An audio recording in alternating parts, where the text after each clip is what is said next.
Hi guys, so yesterday evening I got on here and showed you guys how I pulled some frames from that one hive, and a couple of you wanted to see the extraction process, so I'm just going to do a real quick video and show you how I uncap it, and then throw it in the extractor and show you how I spin it, and then I'll get on later and do a video how I filter it and bottle it, because I have to move this thing and get the whole thing set up. So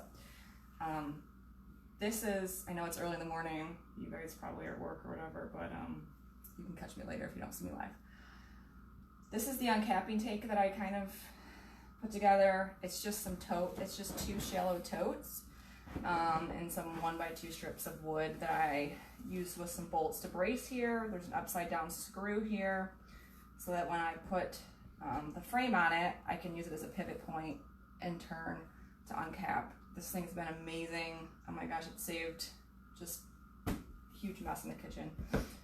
Underneath this, you can see underneath, I cut out the bottom, drilled some holes, cut some slots or whatever, so it can drip down. And the bottom of this tote is just a solid plain tote, and all of the drippings from the wax cappings will come down here, and you will be shocked at how much honey is just collected from the cappings alone. I probably get a quart or 2 of honey just from the wax cappings. When I slice it off, you'll see it looks like this, and there's a lot of honey left on just the wax cappings, and then, like I said, it'll drip through the screen. I'll show you later. I have a screen here. Maybe I'll post some pictures of people, the beekeepers, want to figure out how to do this. But this was super cheap, like less than 20 bucks. I made this thing, and it has made the process a lot quicker. Okay, so if you're hopping on, say hello, say hi in the comments, whatever, like, love, however you want to do it. So that I know you're watching and interested in this. All right, so my favorite tool of choice is just a serrated knife, and I've tried a heated knife, and I feel like this is a lot quicker and easier. Sometimes the knife is appropriate, sometimes not, but the heated one. So I'll just show you how I do it. So what I'm taking off is I'm taking off these wax cappings. The cappings is like basically the cover, the lid they put on top of their cells. That's when the bees know it's 18% or less in moisture, and they'll cap it and seal it, and it preserves the honey so there's not humidity. Humidity can make, well, the moisture in the honey can make it ferment, so they know what that percentage is without even a tool. They're pretty incredible. So this is a really thick one. I'm going to spin up actually, because you don't need to get my head in this. I'm just going to get some more leverage here. So I'm just trying to cut off the least amount as possible here. I want to leave most of it in the cells because it'll, sling out in the extractor. So there it is. Oh my gosh, tell me how satisfying that is. And that's one side. Totally kept cured honey.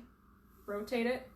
I actually flip it because I like to go along the top side. The top side is taller than the bottom side, so make sure I don't dig into the comb too much. So yeah, it's pretty satisfying. Not difficult. Just, the end game is to try to leave as much of this preserved and undamaged as possible, because if I can put this back in there, they can fill it back up as soon as possible. So there is one uncapped frame. I've already done one and put it in here. It's a 2-frame extractor. So now I take this and I get up close to the frame. It's all full of honey. Wax is gone. Sometimes there's little specks of pollen. Totally fine. The big chunks that get filtered out. So I make sure that they're both facing the right direction, so when I spin it, obviously they're both going outward. These cells are tilted upwards. This is the top of the frame. When the bees make the wax, they actually are angled slightly upwards so that the nectar won't fall out. So you always want to spin it in this direction towards the top of the frame. So I'll go ahead and show you guys now how it's done. It might be a little wobbly, but just give it a crank.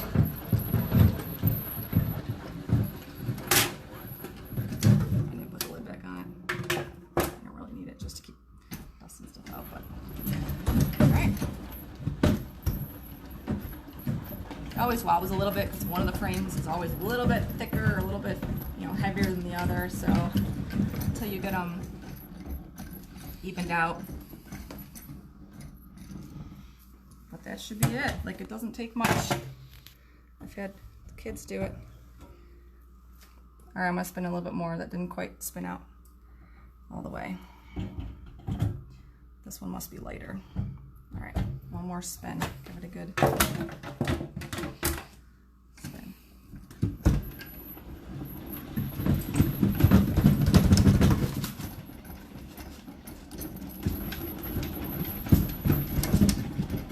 So the honey is now, you know, being slung out of the cells. It kind of hits the sidewall, and I'll let it drain and settle for a bit. Then I'll tilt it forward and pour it all out. Like I said, I'll go back and do a video on that later today. The priority right now is to get these things emptied and thrown back in the hives because there's rain coming, and I don't want to leave them short frames on the top for an extended period of time. So now what I'm doing is I'm taking the frames out. You can see that's totally empty now. All that delicious honey is going on the sidewalls here. And so now I'll flip it over. That side still has all the honey in it because it was obviously against the force. So turn it, flip it around, put the other side towards the outside. Same thing. Give it a spin, sling it out. Figure out what direction it is.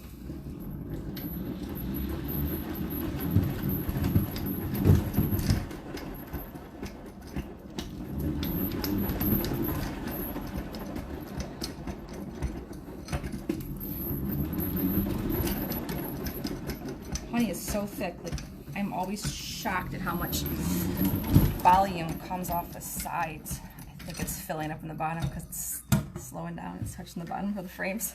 I don't know if you can see in there, but see how it's dripping off the bottom of the frame here? It's just tall enough where it's touching the, which is fine. I could tell because it was slowing down a little bit, but there it is. Totally emptied frame. I'll go throw this back in the hive like right now because they need those frames. All right, I hope you guys enjoyed this. Thank you, my husband, for video. So I'm gonna go put these back in, and I will do a filtering video later today when I have some time. Bye.